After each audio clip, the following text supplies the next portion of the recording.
लेकिन फिर भी उनकी लाइफ चेंज नहीं होती, उनकी प्रेयर रिक्वेस्ट चेंज नहीं होती, वो एज इट इज बनी रहती है, क्योंकि वो अपनी लाइफ में परमेश्वर के प्रति सेंसिटिव नहीं होते, वो परमेश्वर के प्रति अलर्ट नहीं होते।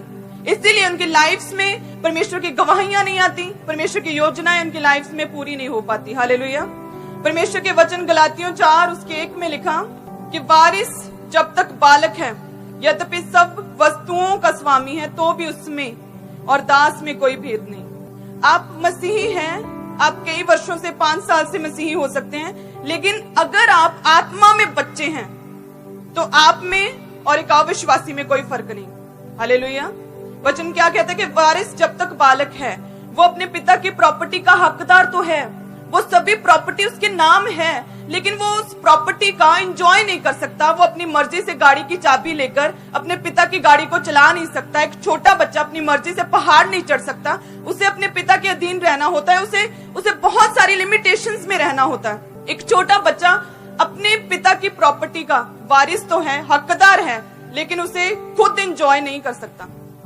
वही हालत आज के मसीही की है कि वो आत्मा में अभी बच्चे हैं और परमेश्वर के वायदे तो उनके लिए हैं, विश्वासियों के लिए हैं परमेश्वर के वायदे कि उसके कोड़े खाने से हम चंगे हो चुके हैं, कि मैं तेरा इलाज करके तेरे घावों को चंगा करूंगा, यहोवा की ये वाणी है।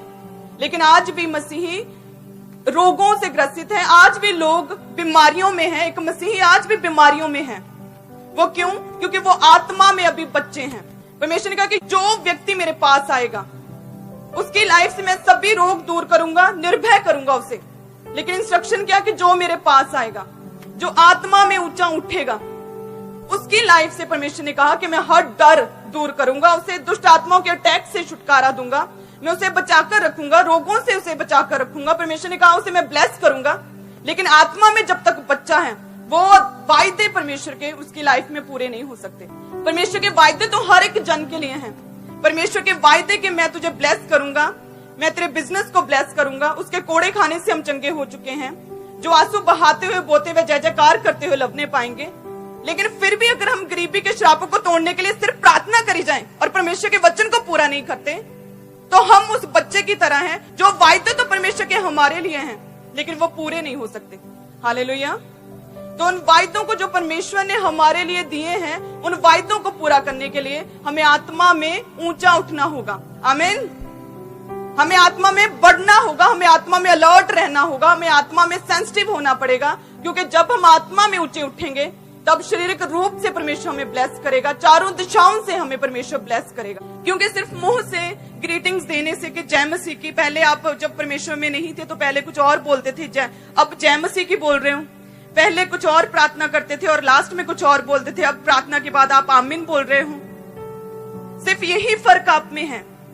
लेकिन जो विश्वासी रोज प्रार्थना भी करता है, आमीन भी बोलता है, ग्रीटिंग्स में जय मसीह की भी बोलता है, रोज प्रार्थना में बैठता है, अपना क्वालिटी टाइम परमेश्वर के वचन को मेडिटेट करने में देता है, अपने व्हाट्सएप फोन चेक करने के लिए नहीं, फिल्में या टीवी देखने के लिए नहीं, बल्कि अपना क्वालिटी टाइम परमेश्वर के वचन को पढ़ने के लिए देता है, जो परमेश्वर के घर में आना प्रथम रखता है, जो पवित्रताई में रहता है, जो इधर उधर नहीं देखता, उसका ध्यान सिर्फ परमेश्वर की ओर रहता है, वो आत्मा में बढ़ते हैं। हालेलुया। वो आत्मा में ऊंचे उठते हैं, और जो आत्मा में ऊंचे उठते हैं, परमेश्वर के सभी वायदे उनकी लाइफ में पूरे होते हैं। हालेलुया।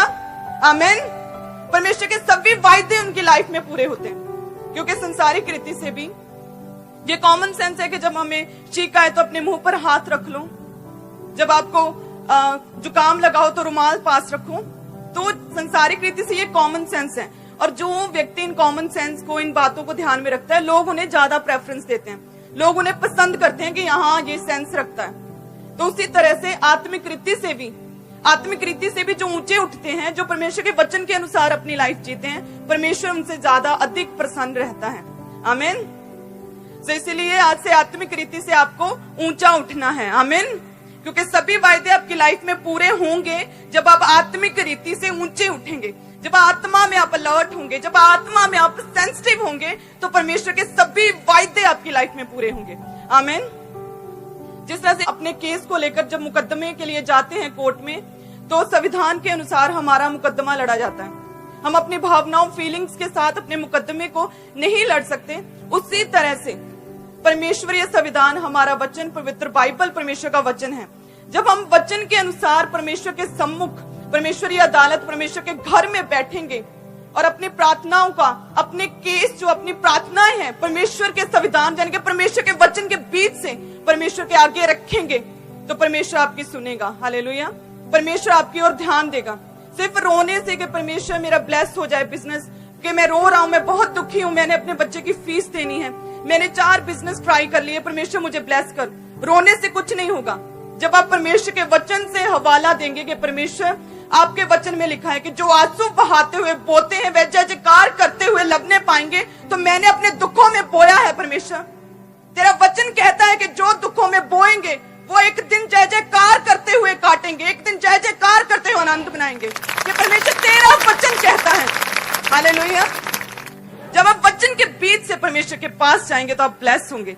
हालेलुया। तो इसीलिए परमेश्वर के पास जाना, अपने वायदों को जो परमेश्वर ने आपके लिए वायदे रखे हैं वो आपकी लाइफ में पूरे हों, इसलिए आपको आत्मा में ऊंचा उठना होगा। और आत्मा में ऊंचा उठने के लिए आपको सबसे पहले प्रार्थना में जाना होगा। आमीन।